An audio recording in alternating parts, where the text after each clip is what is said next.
What's up guys, my name is Liam, and in today's video we're going to be taking a look at another very unique mouse pad, again coming from 2DudezGaming. This is another one of their brand new steel mouse pads, and it does have a surface unlike anything that I've experienced before. As you can tell by the title, this surface is faster than most of my glass pads out there, which I never knew was possible to achieve with steel, but here we are. So in this video I'm going to be breaking down how my experience has been using this so far, how it stacks up versus some of the other glass pads out there. And hopefully by the end of this video, I'll be able to help you decide whether or not this could possibly be the perfect mouse pad for you. So let's check it out.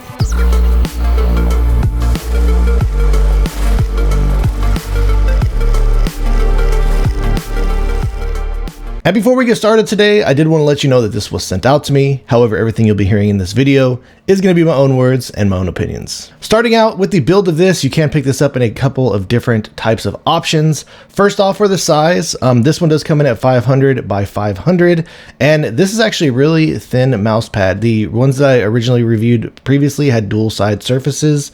This one is just a single-sided surface, and this does have the silicone backing on it. With my caliper tool, I was actually getting under 1.5 millimeters of total thickness on it. Here's a look of what the silicone backing on this does look like. This has been sticking nicely to my desk. This pad also is pretty heavy, so I haven't had any issues with the combination with it moving around on me as I've been using it. The edges of this pad do feel a little bit on the pointier end. However, they don't feel sharp or anything like that. They do feel like they have been smoothed out. So when it comes to the performance and when picking this pad up, you have two different options to pick how you get the surface finished. They do have a textured option and a smooth option. I was talking to LT and he did tell me that the speed across both different styles should be the same.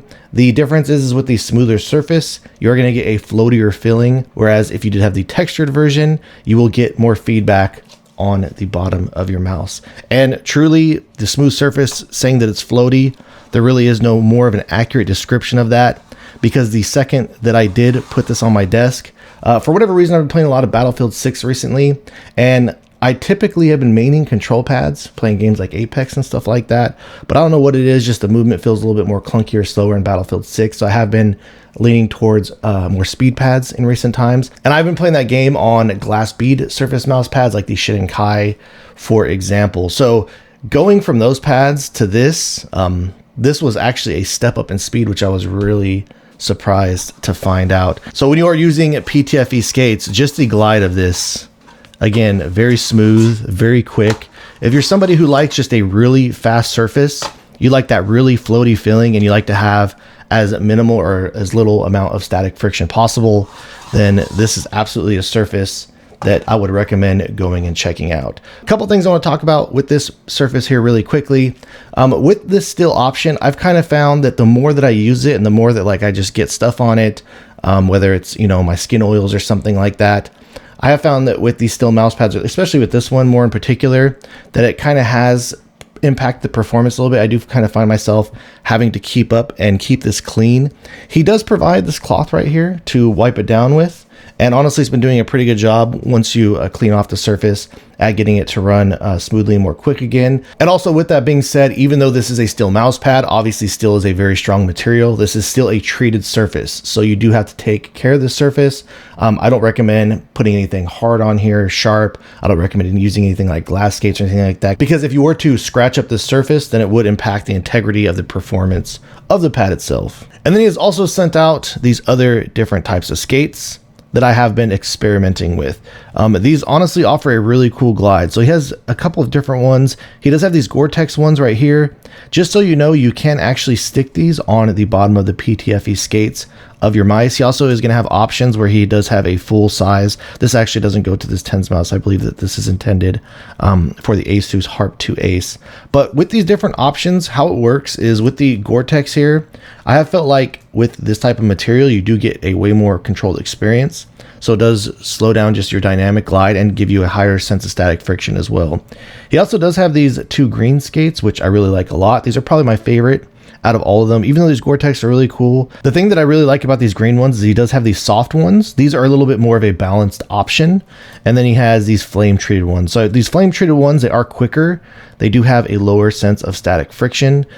These ones, they kind of give you the best of both worlds. I'd say that they still have a pretty quick glide on here, but again, they do offer more control. And as you can clearly see, there's a bit of a texture here.